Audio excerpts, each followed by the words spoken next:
Namaskaram everyone. Welcome to this inner engineering introduction session. So my name is Anurag and I'm a full-time volunteer with Isha Foundation. So my journey began with the foundation in the year 2013. It was about 7 years ago that I did my inner engineering program. And ever since then, the kind of difference that this particular program has done in my life is tremendous. The way I have been experiencing my life right now is so distinctly different from how it was earlier. If I have to tell you about the different benefits that I have derived out of the program, I could tell you many things about how my physical situation has changed, how my mental situation has changed. But there is one particular thing which stands out, which is the highlight of what I have received from this. And that is about how right now I can keep what is happening outside of me and what's happening within me distinctly separate. Because until then in my life, I used to always think this was like, because that's how it was around me. So it was properly established within me that whatever I am experiencing in my life, whether it's my joy, whether it's sadness, whether it's ecstasy, it is always caused because of something that's happening around me, that I have no control over it. If I have to fix that, I need to fix outside situations. But this particular program, going through this, made it distinctly clear to me that what is happening within me and what's happening outside of me are two separate things. So it not just that it made it clear to me in my understanding, but it gave me specific powerful tools through which I can make it a living reality for myself. That it no longer remains just as a simple theory, but it becomes an experiential reality for me. And since then, it has made a huge difference in the way I have been experiencing my life. I wouldn't say right now that I have 100% control over it.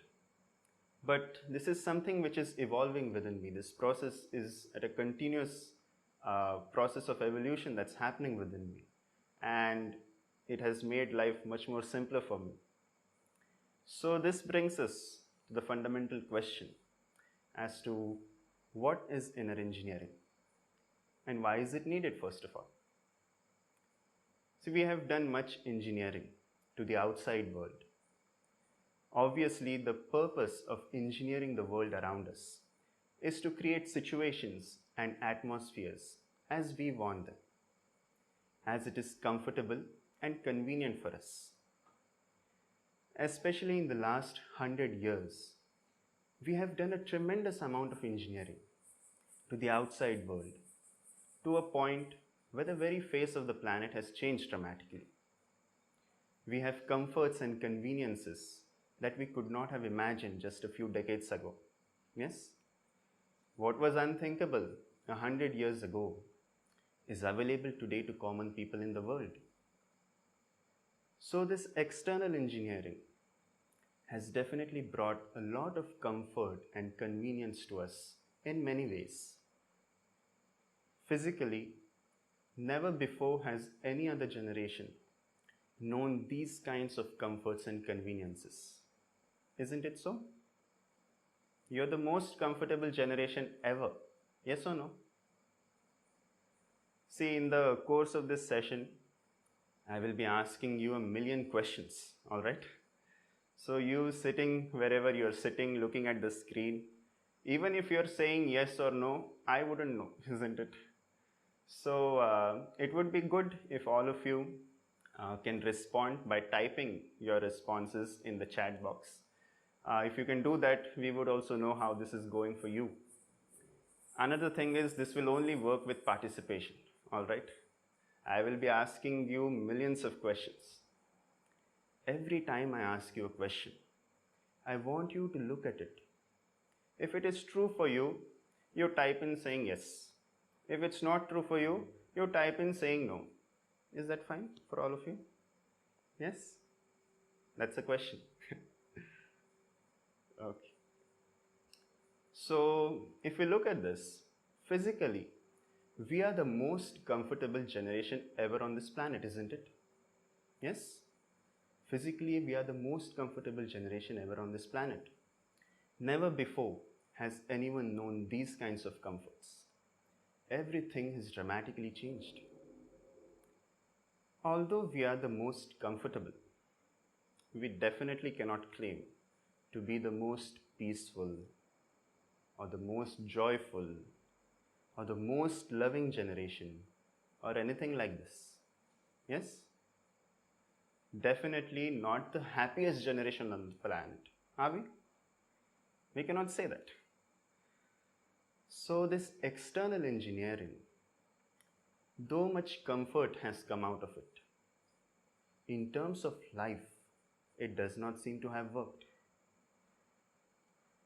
See, everything that you're doing, whether you're trying to earn some money, or build a family, or build your career, or you want to fulfill your aspirations or ambitions, or you go to the temple, you go to the bar, or you want to go to heaven. Why do you want to do these things? Yes, it's a question. Why does everyone want to do everything that they are doing? To get what? Right now, everything that you're doing, why are you doing this? If you look at this question a little closely, you will see that everything that you're doing right now in your life, it is in pursuit of happiness, isn't it? Yes or no? Maybe for some of you, earning a few dollars is happiness. For somebody else, building a family is happiness. For someone else, something else is happiness. But essentially, it is happiness that you're seeking, isn't it? Yes? Everything that is happening on this planet, is it in pursuit of happiness? It is, isn't it? All human endeavor on this planet is in pursuit of happiness.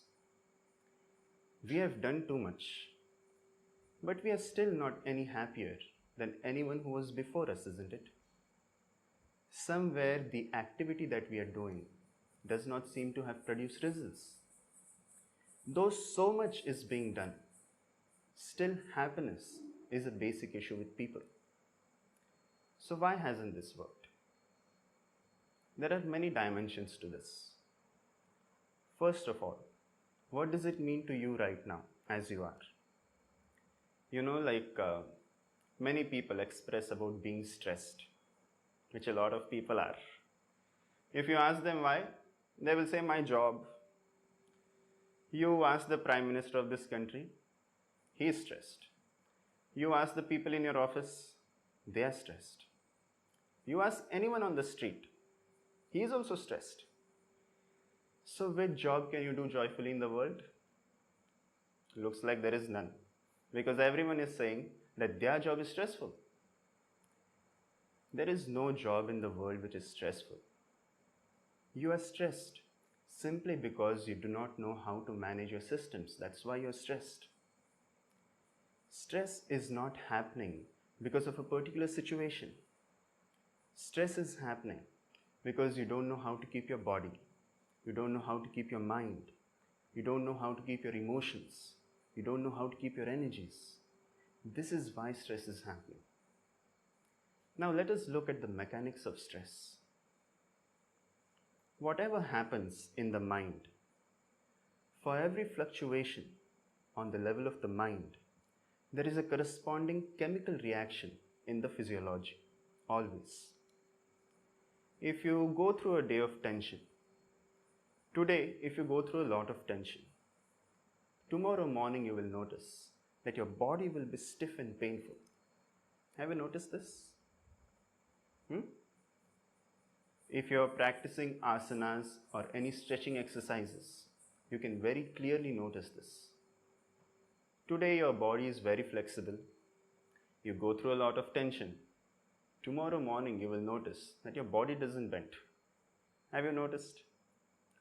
It refuses to bend because the muscles have become rigid with acidic impurities in the cells. Now when these acidic impurities go on building up, these deep-rooted tensions become either chemical blocks or chemical deposits in the system, which can ultimately become a disease over a period of time. The word disease means dis-ease, or in other words, your body and mind are not getting the kind of rest or ease that they need. Today, medical science is saying that most of the chronic ailments are psychosomatic. That is, the cause of the disease is mostly in the mind. Whenever there is any kind of agitation on the level of the mind, similar agitated chemical reactions happen in the body. There is a certain fundamental defense system in our physiology which is known as the fight or flight response. In ancient times, when man lived in nature, the situations he faced in life were quite simple, or at least the response that was demanded from him was. For example, when he was walking through the forest, if he came upon a tiger, let's say a tiger, the choice about what he should do was quite simple. There were only two choices: fight or flight. That is, either fight the animal or run away from the animal. But today we have created situations where neither of these responses is possible. For example, say right now you're at home maybe, you get a call from your boss and he starts yelling at you. Can happen, yes. Now you can neither yell back at him nor can you hang the call up. Or you're at home, your mother-in-law shouts at you. You can neither shout back at her nor can you leave the house and run. So neither fight nor flight is possible. Now when the mind senses any kind of emergency or stressful situation, it activates the necessary system to release an emergency quota of sugar into the bloodstream. So whenever there is tension in the mind, the body is being prepared for intense activity. If you do go through this intense activity, the extra sugar in the blood will be worked out. But in today's life, you live in a constant stream of stressful situations where no physical activity is needed, and this ultimately makes the whole system drive itself faster than its natural pace. This is just like if you drive your car at 50 kilometers per hour, the engine's life may be 100,000 kilometers. But if you drive the same car at 100 kilometers per hour, now the engine's life will be considerably reduced. So why is it that under the same stress, one person gets asthma, one person gets diabetes, someone else gets migraine? It is not because the disease is hereditary. The disease itself is not hereditary, but some part or organ may be inherently weak in you, just as it is in your parents. So you have the same tendency. If your father had diabetes at the age of 50, you may get it at the age of 30, because you're driving your system at a much faster pace than its natural pace. But this process can be easily reversed by changing the way you experience life, or by moving into an effortless state of being. So do not ever think that your job is stressful. Your experiencing life in a stressful way means you have lost control over your systems. Your interiority is not happening the way you want it to happen, that's all it is. See, what you call engineering and management in the world is just about creating external situations the way you want it, isn't it? Yes? All engineering and all management in the world is about creating external situations the way you want it. See, we can air condition our homes, our cars. We have the ability to control the external atmosphere the way we want it. See, right now, wherever you're sitting, if you want, you can set just the right temperature that your body likes, isn't it? Yes? Alright, we got some control over the external atmosphere. But what about the inner atmosphere? The inner climate is messy, isn't it? Now, when the inner climate is messed up, it doesn't matter. You're sitting in an air conditioned hall. It doesn't mean anything to you. Isn't it? Yes? It doesn't mean anything to you because your inner climate is not good. So now we are looking at a technology of managing the inner climate also. Is it important? Is it very important? See, all the external things that you're trying to create for yourself, either through family, money, career, entertainment, or whatever else, is only to have a pleasant inner atmosphere, isn't it? So, if the inner atmosphere is not properly managed, whatever external things you have will not mean anything to you. You earned $1 billion.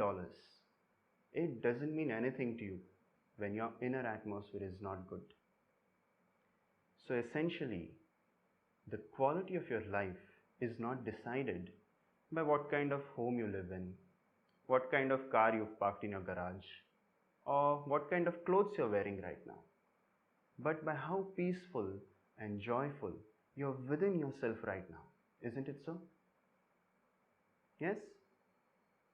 But have we paid any attention to this in our lives? We are too busy working towards creating a pleasant external atmosphere for ourselves, isn't it? So much time and energy has been invested in fixing the outside.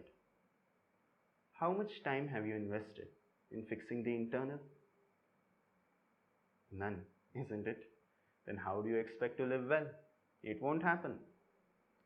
If you're well just by accident, you will always live with the fear of losing it, isn't it? Yes? See, most people are well by accident. Someone around them is wonderful, so they are okay. That's not how it should be. If you happen to live in hell, there also you live well. This is yours. Isn't it so? You know, people talk about going to Himalayas and being peaceful. Yes. See, right now, anyway, in this situation, nobody can go to Himalayas. But essentially, what they are saying is they somehow want to avoid unpleasant situations because it's disturbing their inner peace. That's no good. If you can be peaceful in a busy marketplace, if you can be peaceful in a place which is full of problems, only then it is yours. Yes? Otherwise, it's the mountains, not you. You can't carry the mountains with you all the time. So, fixing the interiority is a very important dimension towards which we have not paid any attention, and the whole world is paying a huge price for this. Stress is not a part of your life. It's something you're creating unconsciously for yourself. You've lost control over your systems. That's all that has happened. If you had a choice, would you create stress? No, isn't it? So right now, your physical body, your mind, your emotions, your energies, none of these things are happening the way you want it to happen. And how do you expect to live well? People have some hope. It just won't work. All of you are successful enough, in your material life at least, to understand that unless you do the right things, it will not work. Yes? Yes or no? Or do some of you still believe you can do some foolish thing, say a prayer, and everything will be okay? You believe like this? No, isn't it? You know that if you want to be successful on the outside, you need to do the right things. Otherwise, it won't work. Then what makes you think it's not true with the internal? Here also, unless you do the right things, it will not work. See, on a certain day, a man fell into a septic tank. I want you to visualize and imagine yourself in a situation like this, okay? You fell into the septic tank. right up till here in filth, you know. He struggled to get out, could not. Then he started screaming, "Fire! Fire! Fire!" The neighborhood people heard this fire call. They called the fire brigade. They came, looked all over the place. No fire. Then they found this man in the septic tank. They pulled him out and they asked him, "Why were you screaming fire?" So this man retorted, "If I said shit, shit, would you come?"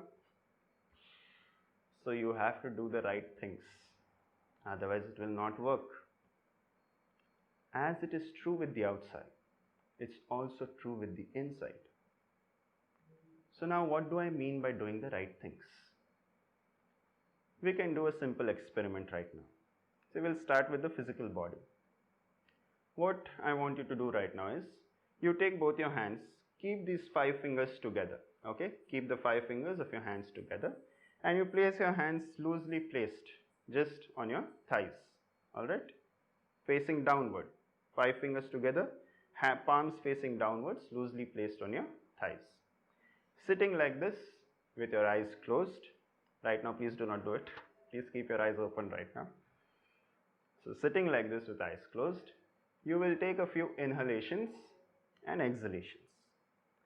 Deep inhalations and deep exhalations. As you are doing it, I will say switch. Now when I say switch, you turn your palms over like this. Alright? Not up in the air. You keep them on your thighs, just turn them over like this. Then when I say switch again, you turn them back to their original position. Now in these two positions, the way the air fills up into the lungs will be different. The maximum expansion and contraction will happen in different areas. I just want you to notice this, alright?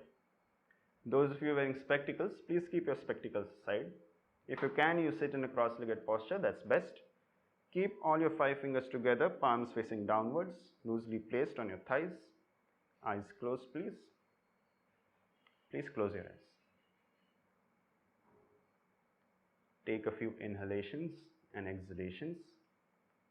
Deep inhalations and deep exhalations.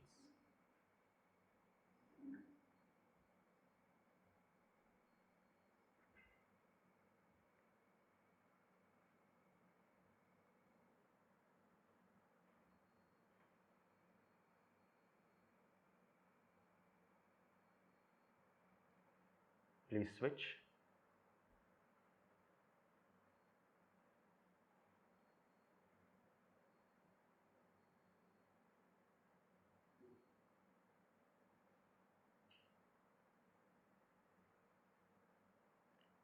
Switch again.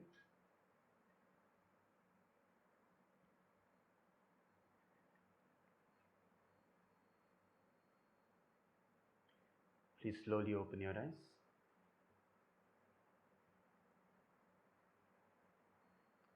Is it noticeable? Can someone say what the difference is?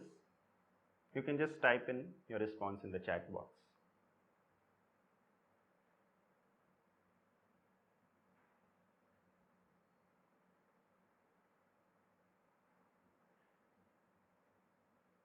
No difference?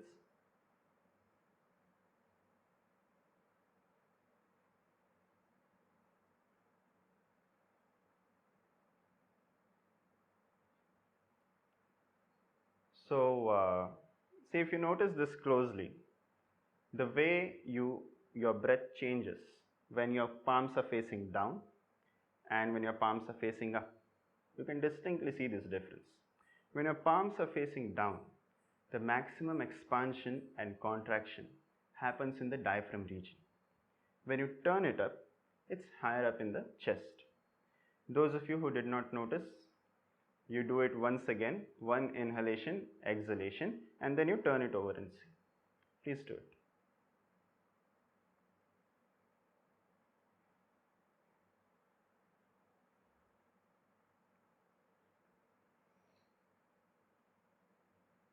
Noticeable? Please open your eyes.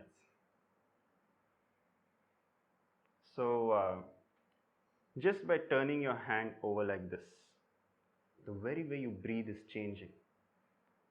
This is not only about your breath.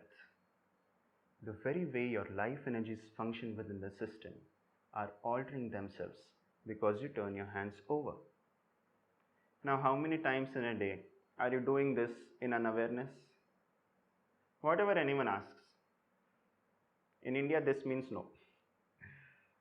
So now you are setting your energies into turmoil and hoping to be peaceful. Such things don't happen in the world. Unless you do the right things, it just won't work. See, this is like you got into a car, not knowing what these three pedals are, and keep kicking them whichever way you like. You know what a jerky driver you will be? Isn't this the way you're trying to handle your systems right now? One day you're a little peaceful. That's supposed to be a big thing. Tomorrow morning you crash. Isn't this happening all the time? Any little thing can push you off balance. Any little thing can make you lose your happiness. This is simply because you're trying to handle your systems accidentally. This is not just about your body. Look at your mind. Look at your emotions. Look at your energies. Everything is being handled like this, accidentally. Now let's examine the mind. How many of you can hold your right hand like this? Please try this and see. Your right hand, how many of you can hold it like this? Okay, that's good. This, can you do this? It's great. Like this? Please try it. Wonderful.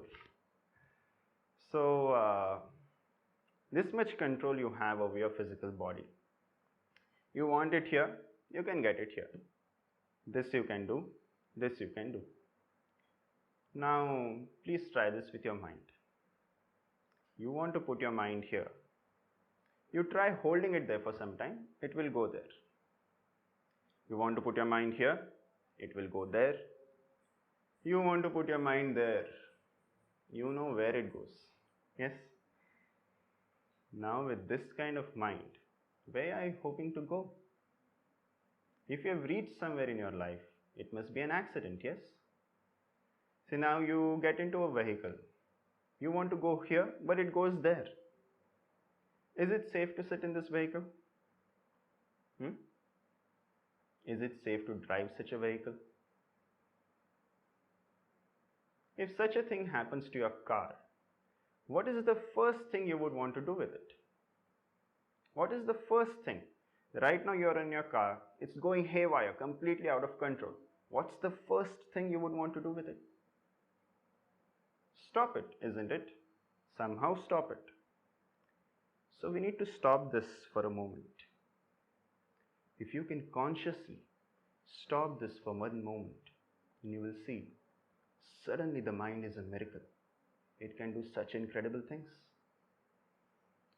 Where is the manufacturing unit for all the stress, anger, anxiety, or any kind of suffering that you're going through in your life? Where is it? In your house? Some would say their office. It's in your mind, isn't it? This mind could have been a ladder to the divine. This mind could have been a source of ecstasy for you. Instead, it's become a source of anxiety. Why? If your own body and your own mind are against you, then you better leave, isn't it? Yes?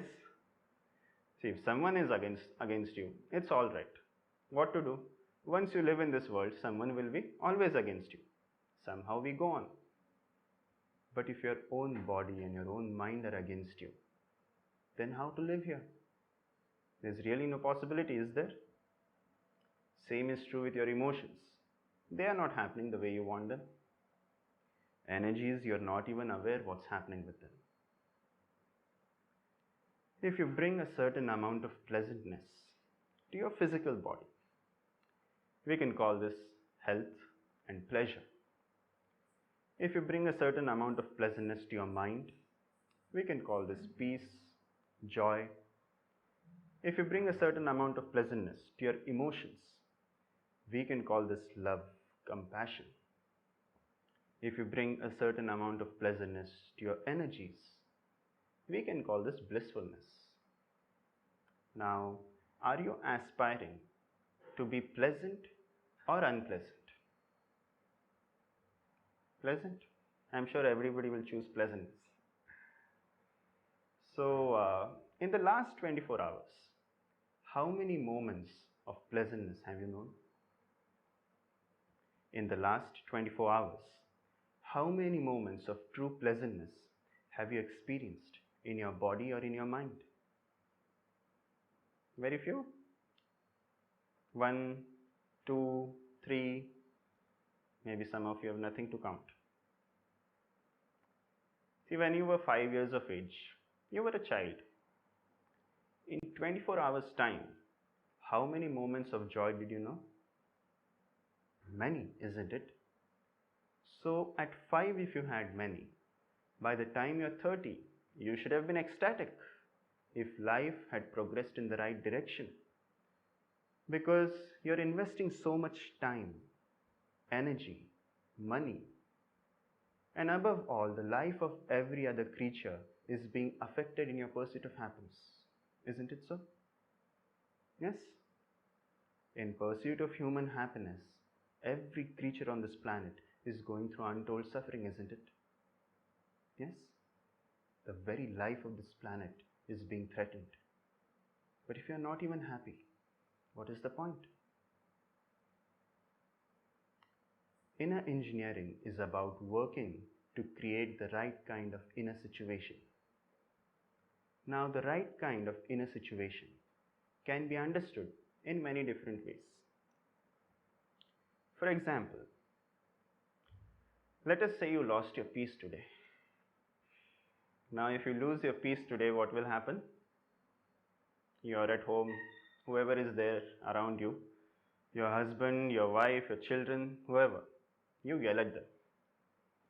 It happens? Must be happening. If this continues, tomorrow you will pick a quarrel with your neighbor. If that continues, day after you get a call from your boss and you start yelling at him. See, now when you yell at your husband or wife, people think it's normal. But the moment you yell at your boss, everyone knows that you need medical help, isn't it? So they take you to a doctor. Now initially, this doctor tries to talk you out of it. You won't budge like that. So the next thing is, he pops a pill into you. Now what is this pill? A little bit of chemicals. If you put this little bit of chemicals into you, suddenly you become peaceful. Maybe not forever, for a short duration. But you do become peaceful, isn't it? Yes? That's why people are popping pills, because it is working. Maybe it is working in a limited way, but it is still working. Or in other words, what you call peace is a certain kind of chemistry. What you call joy is another kind of chemistry. What you call ecstasy is another kind of chemistry. Agony, another kind of chemistry. Anxiety, another kind of chemistry. Fear, anger, stress. A different chemical basis to every human experience. Right now, we are talking about creating a certain chemistry within you. A certain technology through which we will create a certain type of chemistry within us, where being peaceful and joyful is just natural for you. It's not something that you pursue in your life. It is very natural for you to be peaceful and joyful within yourself. Are you interested? So now, instead of me going on speaking about this, we would also like to hear what Sadhguru has to say about inner engineering. The moment we are born as human beings, somehow our lives got complicated. If we had come here as any other creature on this planet, life would be very simple. Eating, sleeping, reproducing and dying one day. Now we have to do all those things, but Somehow where you are right now, wherever you may be, is not enough, isn't it? You want to be little more than what you're right now. If you know only money, maybe you're thinking of little more money. If you know only pleasure, maybe little more pleasure. Power, little more power. Everybody is wanting to be little more than what they're right now. The process of desiring is continuously going on.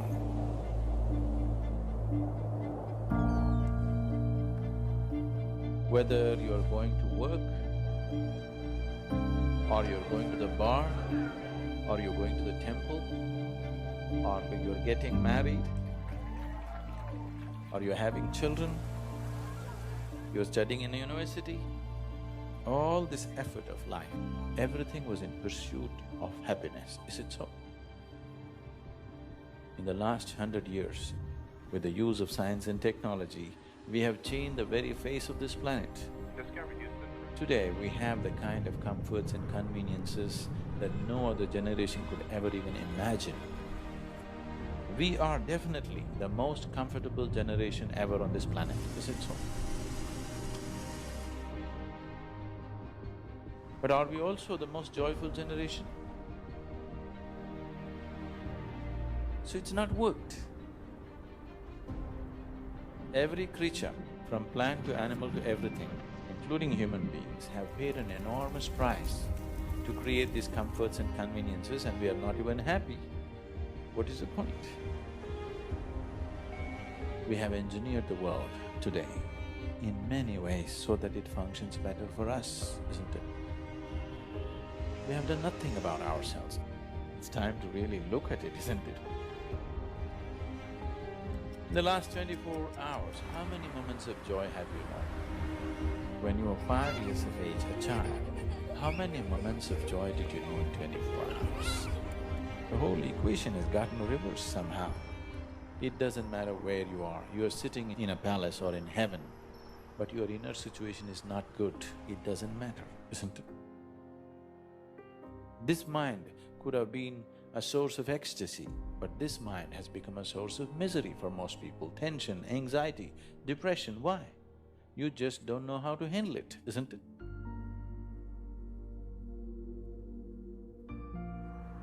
See, there's only one problem with your life. Life is not happening the way you think it should happen. That's the only problem.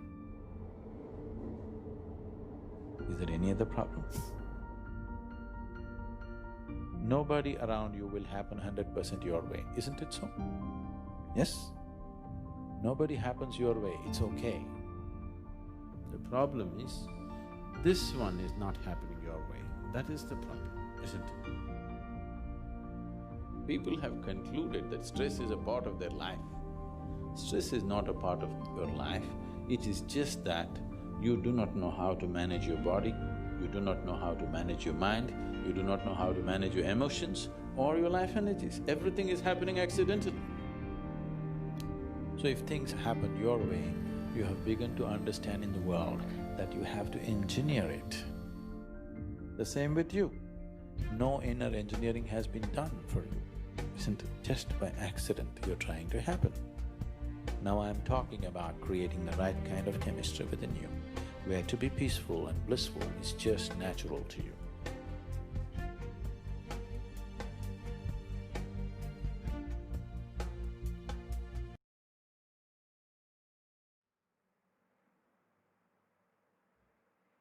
So, we have some time right now. If any of you have any questions, you can just post them in the chat window. We will look at them right now.